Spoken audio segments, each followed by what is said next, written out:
Okay, so this was Laura's question, something from the homework.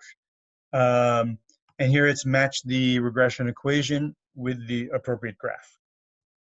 Um, so there's not, let's see. Okay, so there's not actually any statistics in this question. This is just an algebra question. It's a question of, can you match the graph of a line with its equation?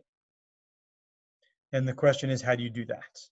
So when you have a linear equation, at least the way that these linear equations are written, all of them are in the form y equals mx plus b, which everyone should be familiar with. Um, so the only two characteristics, or the two main characteristics are m and b. M is the slope, and b is the y-intercept. So the question is just, let's match the slope and the y-intercept with these things. So let's take a look. So let's take a look at the first, let's see. How should we do this? Let's actually look at the graph. Actually, let's overall look at the graphs and the equations. So looking at the graphs, you'll notice that there's one main thing that we can tell about slopes immediately just from looking at the graph.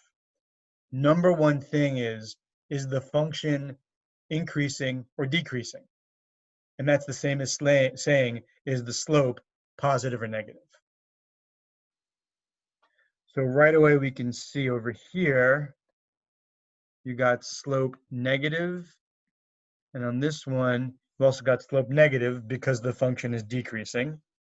And then on the right, the function is yeah, go ahead.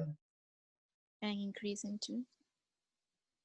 Yes, the two graphs on the right side, the functions are increasing, therefore the slope is positive. So already that narrows it down. So the two graphs on the left side have to be 13 and 16, because those are the ones with the positive. Actually, let me actually mark that off.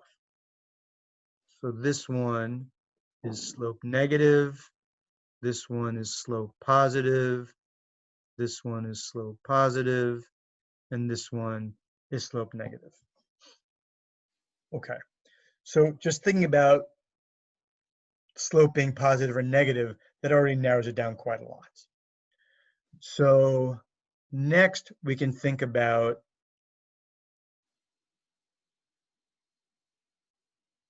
oh, that one's kind of tricky. Let's see. Oh, actually, okay. So next we can think about, what about the intercept? So obviously we're gonna have to estimate because it's a graph and nothing is exact.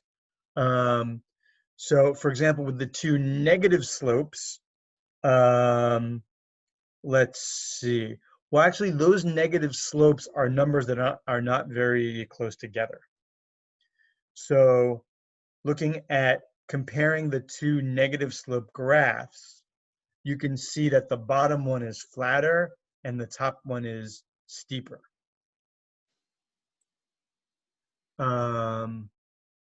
Also, you can just look at the intercepts. Maybe we'll just look at the intercepts. Actually, let's do that. Let's look at the intercept. Okay. So the intercept here is approximately, let's just kind of follow it up. I'm approximating, but something like 25, 26, something like that. Okay. On the next negative one, let's follow it along. I went up to, okay. So what's that intercept? That intercept, again, I'm estimating it's approximately 20. So that's a big enough difference we should be able to tell which is which. And so looking at the two negative slope equations, 13 and 16, clearly 13 has the smaller intercept and 16 has the bigger intercept. So there's your match right there. So this graph has to be number 13, and then the other one has to be number 16. So this question is really just about looking at slopes and looking at intercepts. There's not actually any statistics. This is just algebra. And then we can continue to do the same thing with the other two graphs as well. That intercept looked like it's about 12. And then that intercept is about, I don't know, 25 or I don't know, something like that. But a big enough difference that you can distinguish them.